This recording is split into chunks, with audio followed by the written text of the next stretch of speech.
శ్రీ ఉరుకుంద ఈరన్నస్వామి దేవాలయం చైర్మన్గా ప్రభుత్వం తనను ఎన్నుకున్నందుకు కృతజ్ఞతలు తెలిపారు. రాష్ట్రస్థాయి దేవాలయం కావడంతోనే తనకు అవకాశం లభించిందని, దేవాలయం అభివృద్ధికి విశేష కృషి చేస్తానని టీజీ పాండురంగ శెట్టి తెలిపారు.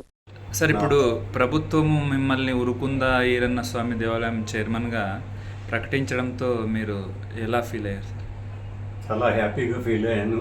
ఎందుకంటే నా పేరు టీజీ పాండురంగ శెట్టి ఆదోని. నేను హనుమాన్ ఆంజనేయ స్వామి కానీ వేరే టెంపుల్స్లో కానీ చాలా డెవలప్ చేశాను.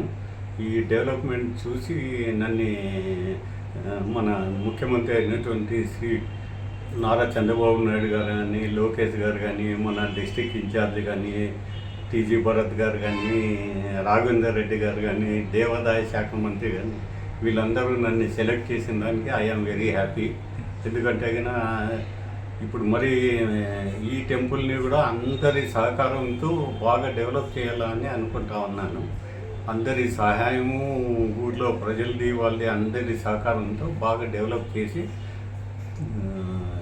ఉరుకుందేవుడు టెంపుల్ని పైకి తేవాలనే ఉద్దేశంతో దేవుడే నన్ను లక్ష్మీనరసింహస్వామి నన్ను ఎన్నుకొని ఈ విధంగా అపాయింట్మెంట్ ఇప్పించారు. అందరికీ నాకు కృతజ్ఞతలు.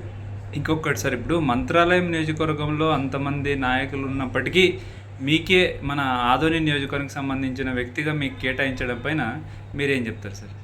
మనకి ఇంతకుముందు టెంపుల్ ఆదాయం చాలా తక్కువ ఉండింది. ఇప్పుడు టెంపుల్ ఆదాయం లాస్ట్ 2-3 ఇయర్స్ నుంచి పెరిగింది కాబట్టి ఇది స్టేట్ లెవెల్కి పోయేసింది. ఇంతకుముందు ఓన్లీ మంత్రాలయం మండలంకే ఉండేది. అప్పుడు మంత్రాలయం మండలం వాళ్ళకే ఇచ్చేవాళ్ళు. ఇప్పుడు స్టేట్ లెవెల్లో పోయింది కాబట్టి స్టేట్ నుంచి ఎవరినైనా గవర్నమెంట్ నామినేట్ చేసేదానికి వాళ్ళకి అధికారం ఉంది. అంటే ముందు భవిష్యత్తులో మీరు ఎలా అభివృద్ధి చేయాలనుకుంటారు సార్ టెంపుల్?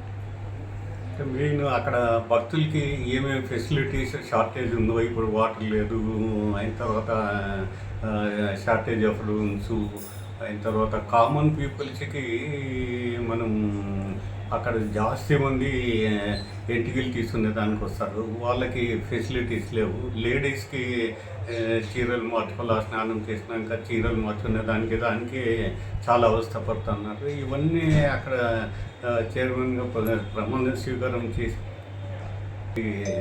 ఉరుకుందేవుడు లక్ష్మీనరసింహస్వామి టెంపుల్కి చాలామంది భక్తులు పాదయాత్ర చేసుకొని వస్తూ ఉంటారు. ఎందుకంటే ఒక ఆంధ్రప్రదేశ్ నుంచి కాదు, కర్ణాటక, మహారాష్ట్ర నుంచి కూడా చాలామంది నడుచుకొని వస్తూ ఉంటారు. కాబట్టి వాళ్ళకి సపరేట్గా క్యూ లైన్ చేసేసి వాళ్ళని సపరేట్గా పంపిస్తామంటే వాళ్ళు కూడా చాలా ఎంతో దూరం నుంచి నడుచుకొని వచ్చింటారు. కాబట్టి వాళ్ళకి సపరేట్ లైన్ చేసేస్తే చాలా బాగుంటుంది అని చెప్పి నేను అనుకుంటా ఉన్నాను.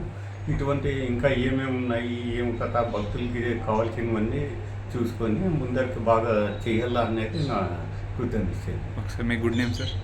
నా పేరు టీజీ పాండురంగ శెట్టి ఆదోని.